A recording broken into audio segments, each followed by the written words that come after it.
अर्नाळा किनाऱ्यावर मासेमारीच्या नवीन हंगामाची सुरुवात। नमस्कार मित्रांनो, स्वागत आहे तुमचं आपल्या एका नवीन व्हिडिओमध्ये। 2.5 महिन्याच्या विश्रांतीनंतर अर्नाळा किनारा पुन्हा एकदा मासेमारीच्या गजबजाटाने फुललेला आहे आणि याच किनाऱ्यावरची लगबग, कोळी बांधवांची धावपळ आणि नवीन हंगामाची सुरुवात आज मी तुम्हाला या व्हिडिओमधून दाखवणार आहे। सध्या अर्नाळा किनाऱ्यावर मावरं घेण्यासाठी फक्त गावातीलच नाही तर बाहेरूनही मोठ्या प्रमाणात लोक येत आहेत। जसजशा बोटी किनाऱ्यावर यायला सुरुवात होते तसतशी कोळी भगिनींची मावरे घेण्यासाठी धावपळ सुरू होते। हातात पाट्या घेऊन प्रत्येक जण बोटीच्या दिशेने धावत असतो, पण आज बोटींना मावरं कमी होतं। कोणत्या बोटीला 15 पाटी तर कोणत्या बोटीला 20 पाटी इतकंच मावरं मिळालं। त्यामुळे मावरं मिळेल की नाही याची चिंता सगळ्यांनाच लागली होती। बोट किनाऱ्यावर लागताच कोळी भगिनी पाट्या घेऊन बोटीच्या जवळ जात होत्या आणि मिळेल तेवढं मावरं घेण्याची लगबग सुरू होती। ज्यांना मावरं मिळालं त्यांनी लगेचच ते साफ करण्याचं काम सुरू केलं। सध्या मिक्स मावऱ्यामध्ये बोंबील मोठ्या प्रमाणात पाहायला मिळतो आणि यावेळी तर एकदमच मोठ्या आकाराचं बोंबील आहे। काही बोटींकडे थोडाफार पापलेटी पाहायला मिळाला तर काही बोटींकडे लहान शिंगाळी मिळाली। आमच्या इथे या लहान शिंगाळीला चिवणी असं म्हणतात।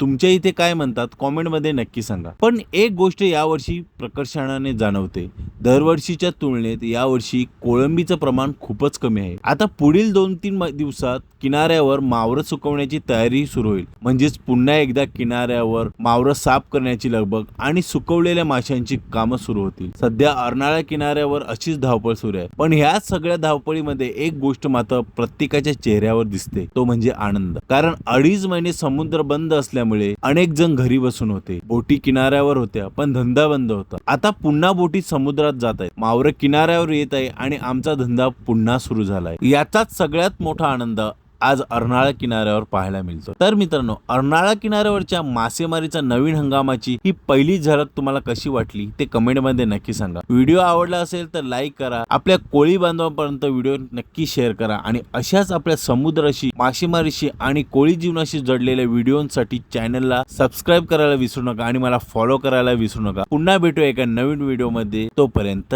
जय श्रीराम।